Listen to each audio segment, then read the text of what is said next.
allez bien et que vous êtes en pleine forme. Alors aujourd'hui, nous, avec Zoé, avec les Pachichi, on avait très envie, en ce mardi 5 avril, on avait très envie de faire des voyages, de bouger, de faire le tour de la planète. Mais bon, malheureusement, c'est pas trop possible en ce moment. Donc avec Zoé, on a trouvé une histoire qui devrait vous faire un petit peu voyager. On avait envie de vous montrer ce beau globe de notre belle planète et de vous raconter une histoire avec un loup. Peut-être que certains vont le reconnaître. Il s'agit de cette histoire qui s'appelle « Le loup qui voulait faire le tour du monde ». C'est un texte de Oriane Lallemand et des illustrations de Éléonore Tuillier. On vous souhaite une très belle histoire.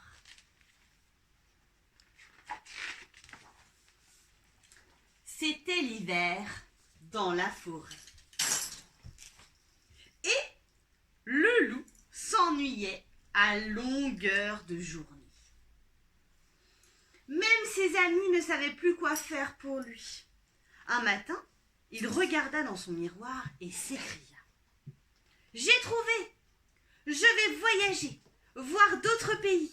J'en ai toujours rêvé. » Aussitôt dit, aussitôt fait, sa valise fut bouclée. À Paris, Loup admira la ville à bord d'un bateau-mouche et découvrit la Tour Eiffel. Oh, qu'elle est grande et belle, s'exclama-t-il émerveillé. Si on monte tout en haut, on peut voir le monde entier, lui assura un pigeon. Vite, Loup grimpa au sommet pour voir sa forêt.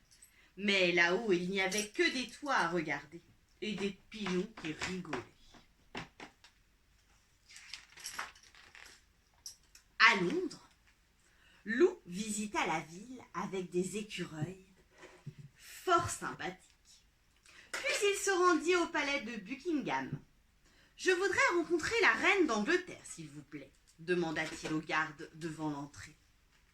Le garde ne bougea pas. Loup essaya de passer sur le côté, mais le garde se mit à hurler. « Au loup! Au loup! La reine est en danger !» Le pauvre loup fut attrapé et jeté dans un vieux cachot. Par chance, la reine avait tout vu depuis son balcon et elle le fit libérer de prison. « Prendre le thé avec le loup? Oh, j'en ai toujours rêvé !» expliqua-t-elle à ses sujets. En Italie, Loup mangea des pâtes, des pizzas et des glaces à tous les repas.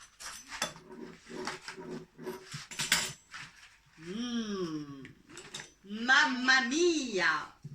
Comme il se régala! À Rome, il fit le tour des musées, mais il en y vut assez. À Venise, il fit un tour en gondole, mais sans sa louve chérie, tout lui semblait moins joli. D'ailleurs, il écrit une petite lettre d'amour à sa chérie. On leur lit ? Ma louve chérie, aujourd'hui j'ai visité Venise, la ville des amoureux. J'étais beau, mais tu m'as beaucoup manqué. C'était beau, mais tu m'as beaucoup manqué. Alors je voulais te demander, est-ce que tu veux te marier avec moi, ton loup ? En Égypte, Loup découvrit le Sphinx et la grande pyramide. « Que diriez-vous d'une petite balade jusqu'au Nil ?» lui proposa un dromadaire. « Avec plaisir !» se réjouit Loup. Près du fleuve, Loup trempa avec délice ses pattes dans l'eau. « Attention !» cria Dromadaire. « Dans le Nil, il y a des... »« Au secours, un crocodile !» hurla le loup, échappant de peu aux terribles dents. Ah ! Au Kenya, Loup fit un safari.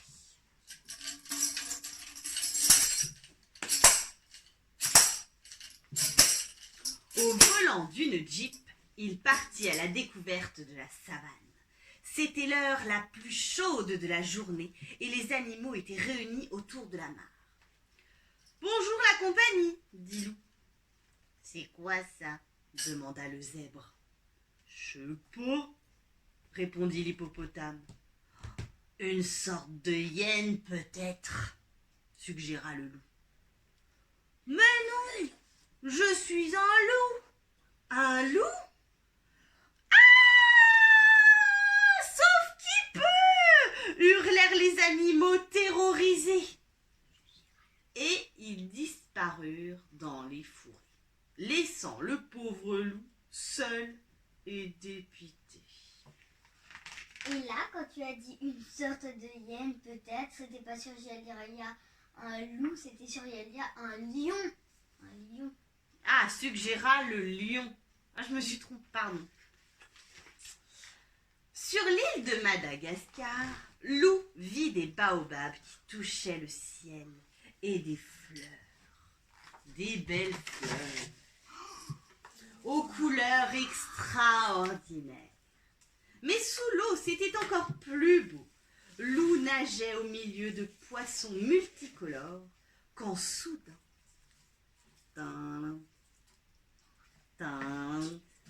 un requin-baleine surgit près de lui. « Au secours, à moi !» cria le loup.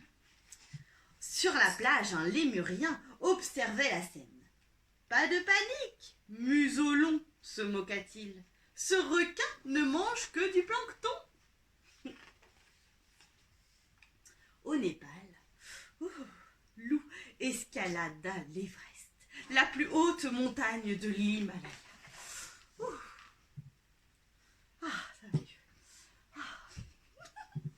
Arrivé au sommet, il s'assit pour se reposer. Il ne vit pas tout de suite l'horrible créature qui l'observait. « Bienvenue chez moi, bel étranger !» roucoula demoiselle Yeti. « Je pourrais te manger, mais tu es trop mignon. Je préfère t'épouser. » « Ah ça non !» cria le loup.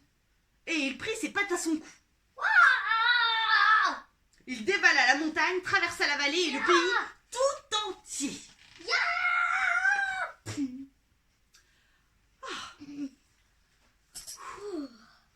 À bout de souffle, Loup s'arrêta au pied de la muraille de Chine.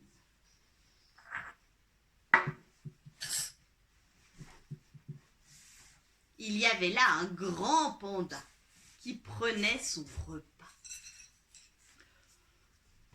« Que se passe-t-il, noble étranger ?» s'inquiéta le panda. « Vous semblez bien pressé. »« Un yéti me poursuit. Pouvez-vous m'indiquer l'aéroport le plus proche, s'il vous plaît ?»«